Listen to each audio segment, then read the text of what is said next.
Water is central to the story of Vaucluse House, and this of course is a story that extends for tens of thousands of years before the arrival of Europeans.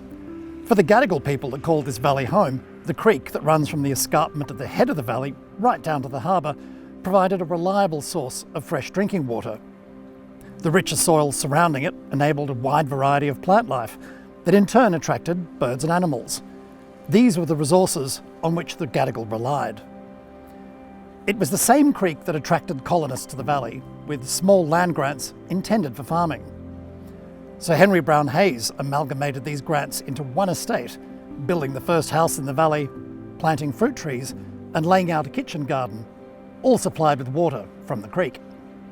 Collecting both rain and groundwater, the creek winds its way down through the valley, from a waterfall at the far southern end, all the way down to Vaucluse Bay, where it empties into the harbour. For much of the 19th century, it was just a simple ditch, a basic creek bed winding its way through the sandy soil.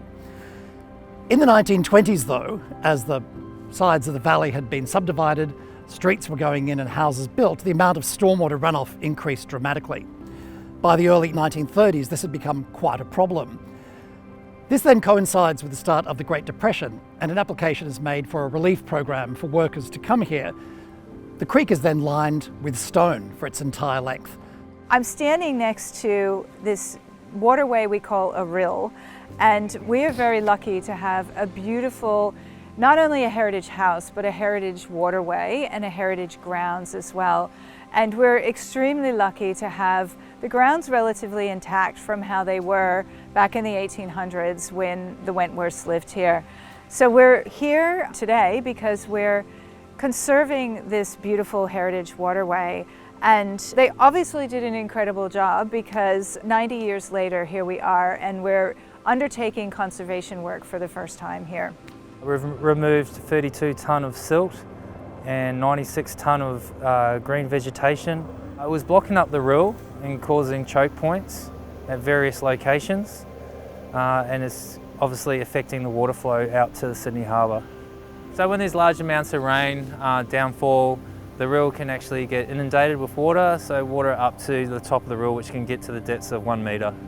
We had a qualified arborist on site that undertook the removal of the trees. With the tree ferns actually in the rill, after they were cut down, we used an excavator to completely remove the stumps. So when we remove the palms, obviously it creates voids behind the sandstone, and so also some of their roots were actually pushing through some of the joins and disturbing the stone. So by removing them, we were able to rebuild the wall and then also use a more free draining aggregate behind to stabilise the walls. So the results of the work is going to obviously see a lot more better water flow out to the Sydney Harbour. Also, just with the vegetation removed, give the native plants a better chance of growing. We're also establishing new native grasses around the rill as well. The property is gorgeous, but for a long time, the way that the water was draining from the upper paddocks, it was actually too wet.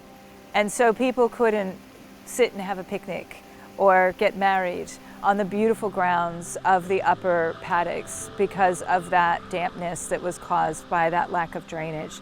This will fix all that, and it'll be incredible to see people walking their dogs, enjoying a picnic, enjoying the space, enjoying nature, enjoying the eels in the pond, enjoying the kookaburras in the sky, because that's what it's all about. We preserve these places for the community.